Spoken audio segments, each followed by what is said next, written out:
MYBITS, produced by ECHOEZ. Get curious and regain your decision-making power.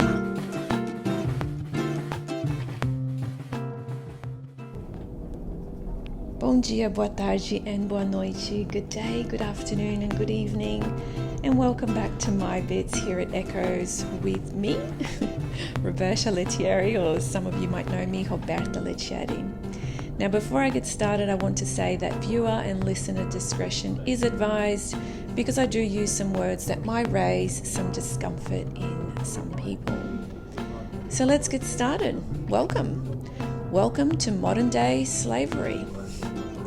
Now, the shackles that were once placed around wrists and ankles by slave owners are now placed in our hands and on our wrists and in our ears and around our eyes, not by any owner, but by the slaves themselves, us. You see, our ancestors were held captive against their will, and they suffered beyond words and fought so fucking hard for their freedom, which in turn guaranteed ours. And yet, we simply give that away. We give that freedom away in return for a convenience that is slowly killing us. Now, if you look at my fellow train passengers on our way to work or study this week, they're all voluntarily shackled up with their phones, smartwatches, and earphones, hardly if ever looking up. Their necks are bent and their backs are slumped, ready for a daily mental whipping that they choose day in and day out. Now, can you see the young boy with a soccer ball to the right? A glimpse of hope of outdoor play at some point in the day. They don't make them like they used to, I often hear people say about young children and youth. When I was young, I played outside, I had friends over, and I was nothing like the youth of today, is often what I hear. But you know why that is? The reason they don't make children like they used to is because adults stop being like they used to. The children are not to blame. They are merely a product of the adults around them. If they are missing out on a childhood like you had in the 70s, 80s and 90s, it's only because you didn't give that to them. It's because you put on the shackles of convenience and they followed. They do what you as an adult in society does. What hope of looking up does this young man with the soccer ball have if the 6 adults beside him and the others in front of him don't? Our children and young adults are a mirror of the adults of this world. So before you pass judgment, take a long, hard look at yourself.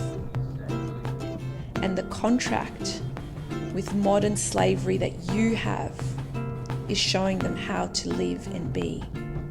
Many say that technology is amazing in how it saves life, to which I think if what you see in front of you on this train is lives being saved by technology, then you really are a modern day unconscious slave who will continue to believe what you're being sold over and over again.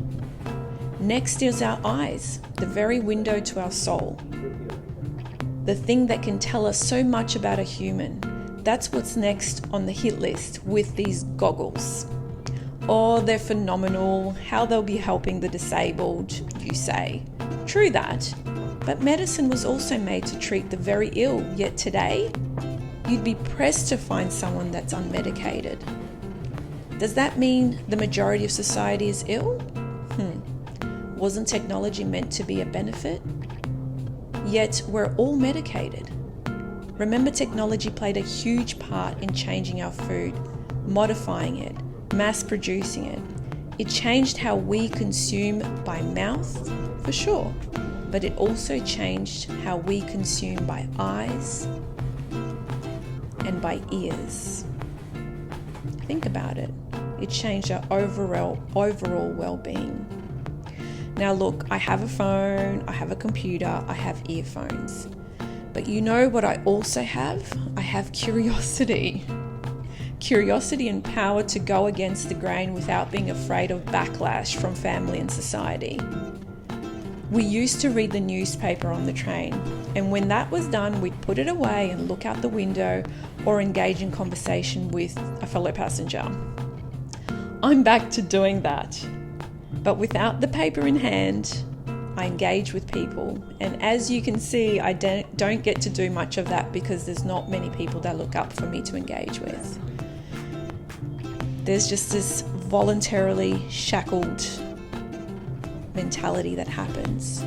Now, if I can have enough guts to set myself free, so can you.